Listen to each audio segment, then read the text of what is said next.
दोस्तों आज की इस वीडियो में मैं आपको ऐसा टूल किट देने वाला हूं जिसकी मदद से आप अपने घर बैठे 1 मिनट में पता कर सकते हैं कि आपका लोन आने वाले लोक अदालत में कितना माफ़ी होगा। जी हाँ फ्रेंड्स, जैसा कि आपको पता ही होगा 9/12/2023 को लोक अदालत होने वाला है और उस लोक अदालत में आप अपने लोन को माफ़ करवा सकते हैं अगर आपका लोन एनपीए है तो। ठीक है, और लोक अदालत में 20 लाख तक का लोन का जो है माफ़ी होता है।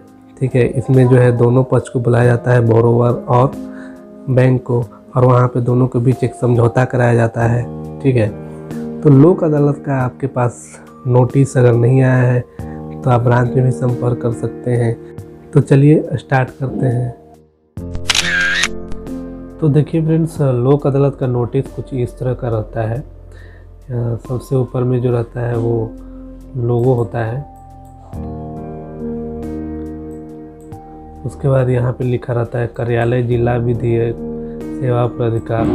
यहाँ पे डिस्ट्रिक्ट का नाम रहता है। यहाँ पे एग्जाम्पल के तौर पे मैंने जिला लिख दिया है, लेकिन यहाँ पे जो भी आपका डिस्ट्रिक्ट होगा उसका नाम रहेगा। राष्ट्रीय लोक अदालत दिनांक, यहाँ पे डेट रहेगा, जिस डेट को लोक अदालत होना है उस डेट यहाँ पे डेट लिखा हुआ रहेगा। व्यवहार न्यायालय जिला, यहाँ पे आपका जिला का एक्चुअल नाम रहेगा। ठीक है, यहाँ पे आपका जो है अकाउंट नंबर रहेगा। यहाँ पे अकाउंट नंबर, यहाँ पे जिस डेट को ये लेटर इशू हुआ है वो डेट रहेगा। यहाँ पे आपका नाम रहेगा, एड्रेस रहेगा। ठीक है, तो एक बार ज़रा इसको पढ़ लेते हैं कि इसमें लिखा हुआ क्या रहता है। तो देखिए, एतद द्वारा आप विपक्षी ऋणी को सूचित किया जाता है कि आपके द्वारा एबीसी बैंक, यहाँ पे मैंने लिख दिया है, आपके बैंक का नाम रहेगा कि शाखा XYZ, यहाँ पे आपके शाखा का नाम रहेगा, से रुपया 3 लाख का ऋण, इसका खाता संख्या इतना है, दिनांक उतना को लिया गया था, जिसका अभी भुगतान अभी तक नहीं किया गया है। ठीक है, इस तरह से लिखा हुआ रहेगा कि चूँकि आपका दिनांक 31/2019 को ख़राब हो चुका है। ठीक है, ये एनपीए का डेट लिखा हुआ है, इसलिए वर्तमान में उपरोक्त ऋण के संबंध में आपके ऊपर दिनांक 3/11 जो नोटिस इशू होने का जो डेट है वो लिखा हुआ है तक रुपया इतना जो है प्लस ब्याज एवं खर्चे बकाया हो चुका है। ठीक है, ये जो अमाउंट लिखा हुआ है ये आउटस्टैंडिंग अमाउंट है फ्रेंड्स। ठीक है, और एनपीए का डेट ये रहा। ठीक है, ये दोनों का जो है आगे हम लोग को ज़रूरत पड़ेगा। ठीक है, तो यहाँ बैंक का आपका नाम रहेगा। एबीसी बैंक ने एक विशेष अभियान के तहत परिस्थितियों पर विचार कर रिजर्व बैंक के नियमानुसार अधिकतम रियायत देने की पहल की है। ठीक है, यहाँ पे लिखा हुआ है अधिकतम रियायत देने की पहल की है। ठीक है, आप दिनांक 9/12/2023 को पूर्वाह्न 10 बजे राष्ट्रीय लोक अदालत में उपस्थित होकर बैंक द्वारा आयोजित विशेष अभियान में अपने खाते का निपटारा सुनिश्चित करें एवं भविष्य में होने वाली असुविधाओं, अप्रिय स्थितियों से बचें। ठीक है, इस तरह का नोटिस रहता है और यहाँ पे नीचे लिखा हुआ रहेगा, इस संदर्भ में आपका बैंक का नाम लिखा हुआ रहेगा।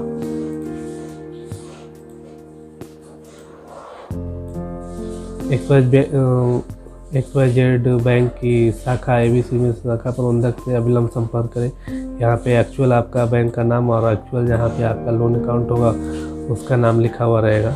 ठीक है, यहाँ पे ब्रांच मैनेजर का जो रहेगा साइन रहेगा और मोहर रहेगा, और यहाँ पे जिला विधिक सेवा प्राधिकार, यहाँ पे जो है उनका मोहर और सिग्नेचर रहेगा। ठीक है फ्रेंड्स, तो लोक अदालत का नोटिस जो है आपको किस किस तरीके से आ सकते हैं? 3 तरीके से आ सकते हैं। पहला तो बैंक वाले जो है खुद जा कर के आपको दे दें। दूसरा तरीका है कि आपको बाय पोस्ट आए, और तीसरा तरीका ये है कि कभी कभी जो है पुलिस के द्वारा भी इसको नोटिस को सर्व करवाया जाता है। तो आप बिल्कुल घबराए नहीं, ऐसा कुछ नहीं है। आपको गिरफ्तार करने के लिए नहीं जाते हैं पुलिस, वो सिर्फ एक ये होता है नोटिस सर्व करा सकते हो भी। तो सबसे पहले आपके पास जब ऐसा नोटिस आ जाए तो आपको बिल्कुल भी घबराना नहीं है। अगर बैंक वाले खुद नोटिस देने आए हैं तो आप उनसे बात कर लें, ठीक है, कितना में हमारा मैक्सिमम सेटलमेंट हो सकता है, ठीक है। और अगर वो नहीं भी आए बैंक वाले तो आप जा कर के ब्रांच में मिल लें, ब्रांच में उनसे बात करें कि हमारा सेटलमेंट कितना में हो सकता है, ठीक है। अगर आप चाहें तो जो डेट दिया हुआ है उस डेट को आप जो है लोक अदालत में भी जा सकते हैं। तो लोक अदालत में जैसा कि जानते हैं कि वहाँ पे जो है एक दोनों के बीच एक कह सकते हैं कि समझौता करवाया जाता है। लेकिन आपको ये समझना होगा कि बैंक वाले जो है कितना भी समझौता करेंगे, अब बैंक देखिए बैंक वालों के पास क्या होता है, एक सर्कुलर होता है और उसी सर्कुलर के हिसाब से वो लोग काम करते हैं। ऐसा नहीं कि मेरा मन हुआ कि उसका इतना लोन माफ़ कर देंगे और उसका उतना लोन माफ़ कर देंगे, ऐसा नहीं होता है। वो सर्कुलर के हिसाब से ही लोन माफ़ी होता है, उसके हिसाब से सब कुछ होता है। तो सारे बैंकों का जो सर्कुलर होता है वो अलग अलग होते हैं, लेकिन उनमें ज़्यादा चेंजेस नहीं होते हैं, ठीक है। लगभग एक जैसे ही होते हैं, थोड़े बहुत के चेंजेस कर सकते हैं कि हो सकते हैं। तो इसको ध्यान में रखते हुए मैंने जो है एक आपको एक्सेल का टूल किट बनाया है और आप उसमें जैसे ही आप अपना आउटस्टैंडिंग अमाउंट और डेट ऑफ एनपीए वगैरह डालेंगे तो आपका जो लोन की कैटेगरी बता देगा और उसके हिसाब से कितना मिनिमम में सेटलमेंट होगा वो बता देगा। तो चलिए फ्रेंड्स, जो हमने अभी आपको नोटिस दिखाया है, इसी नोटिस की अगर हम बात कर लें, देखिए ये नोटिस में दिखाया गया है कि इनका जो है 3 लाख का लोन था, लेकिन अभी आउटस्टैंडिंग कितना है, 9,18,240 रुपया, ठीक है। 9,18,240 रुपया इनका जो है आउटस्टैंडिंग है। देखिए आउटस्टैंडिंग का मतलब क्या होता है कि एनपीए होने के डेट तक जो इनका जो भी ब्याज लगा है वो सब जुड़ा हुआ है। जो एनपीए जब खाते हो जाते हैं ना तो उसमें ब्याज लगना बंद हो जाता है, ठीक है।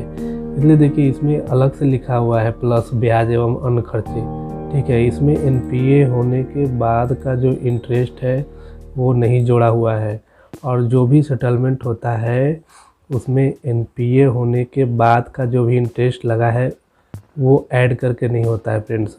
जो एनपीए होने तक जो भी आपका आउटस्टैंडिंग रहता है उसी पे होता है, ठीक है।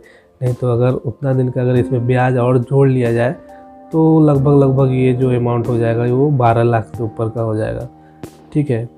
तो देखिए सबसे पहले हम क्या करेंगे कि ये आउटस्टैंडिंग अमाउंट है और ये एनपीए होने का डेट है, ठीक है।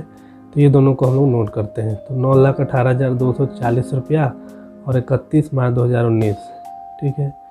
इसको क्या करेंगे अपने हम ये जो एक्सेल सीट है उसमें डाल देंगे आउटस्टैंडिंग अमाउंट 9,18,240 रुपया, ठीक है। और डेट ऑफ एनपीए कितना था, इतना ही था, 31 मार्च 2019 ही था। तो इसको इस तरह से हम लोग डाल देंगे, ठीक है। इसको डाल करके टैब दबाएंगे, ठीक है। टैब दबाएंगे तो यहाँ पे आपका जो है अकाउंट का स्टेटस आएगा। देखिए टैब जैसे ही दबाएंगे यहाँ पे आपका जो है अकाउंट स्टेटस दिखाएगा कि अभी आपका अकाउंट किस स्टेटस में है, ठीक है। तो अभी जो ये अकाउंट है ये डॉटफुल 3 या लॉस कैटेगरी में, ठीक है। देखिए एनपीए होने के बाद भी बहुत सारे कैटेगरी होते हैं, ठीक है। जैसे सब स्टैंडर्ड होते हैं, डॉटफुल 1 होते हैं, डॉटफुल 2 होते हैं, डॉटफुल 3 होते हैं, लॉस होते हैं, ठीक है। तो सारे कैटेगरी के अनुसार जो होते हैं वो ओटीएस जो होता है अलग अलग अमाउंट होता है, ठीक है। उसमें अलग अलग आपको जो है परसेंटेज माफ होता है।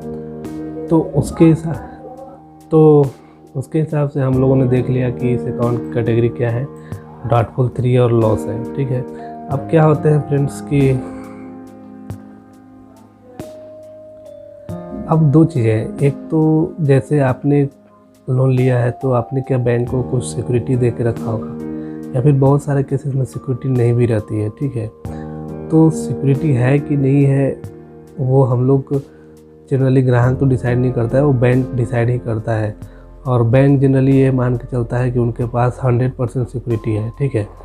तो इसीलिए देखिए यहाँ पे एस लिखा हुआ है और यहाँ यूएस लिखा है, मतलब एस मतलब सिक्योरिटी है और मतलब सिक्योर्ड है, ठीक है। यूएस मतलब अनसिक्योर्ड है, ठीक है। तो बैंक जनरली जो है वो किसी भी लोन को माफ़ करते हैं तो वो सिक्योर्ड मान के ही माफ़ करते हैं, ठीक है। तो हम भी उसके हिसाब से ही यहाँ पे ले लेते हैं। हम लोग जो आउटस्टैंडिंग अमाउंट है हम लोग मान के चलते हैं कि पूरे अमाउंट पे बैंक के पास सिक्योरिटी है, ठीक है। मान के चलिए हमने कुछ भी मॉर्गेज करके रखा था या कुछ भी है, बैंक के पास पूरी सिक्योरिटी है उसकी, तो हम लोग यहाँ पे डाल दिए सिक्योर्ड पार्ट में कि बैंक के पास जितना भी आउटस्टैंडिंग मेरा बचा हुआ है पूरा पैसा बैंक के पास सिक्योरिटी है उसके एवज में, ठीक है। इसके बाद हम लोग टैब दबाएंगे तो ये यहाँ पे अनसिक्योर्ड में 0 आ गया, ठीक है। और यहाँ पे आपको रिज़ल्ट देगा, ठीक है।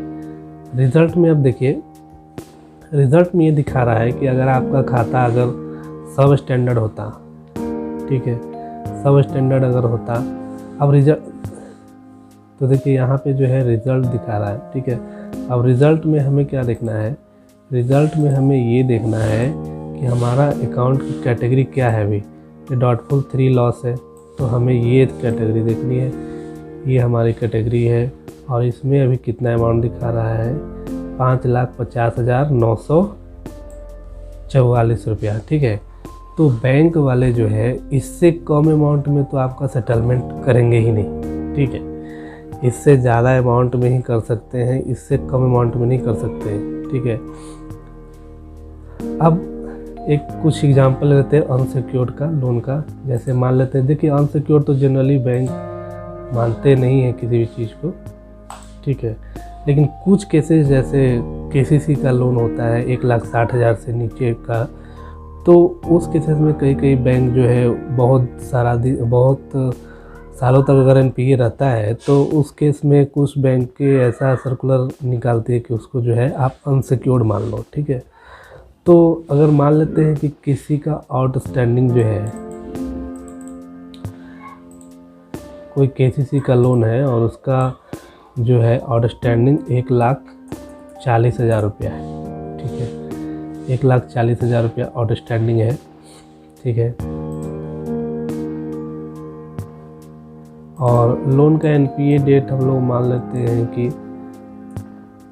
7/8/2018 है, ठीक है।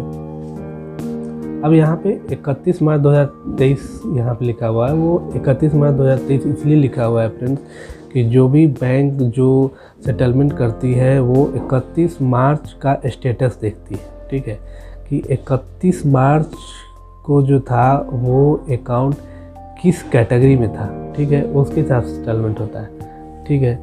तो 31 मार्च को जो है ये 31 मार्च 2023 को ये अकाउंट डॉटफुल 3 और लॉस कैटेगरी में था। 1,40,000 आउटस्टैंडिंग है। अब मान के हम एग्जांपल के तौर पे ये चल रहे हैं कि इसमें बैंक के पास कुछ भी सिक्योरिटी नहीं है, ठीक है, ठीक है।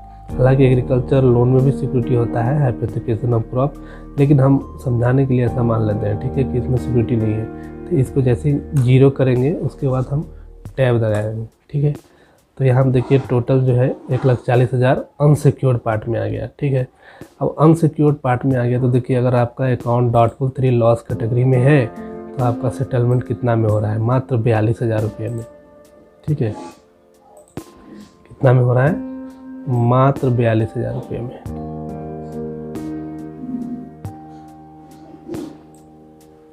ठीक है।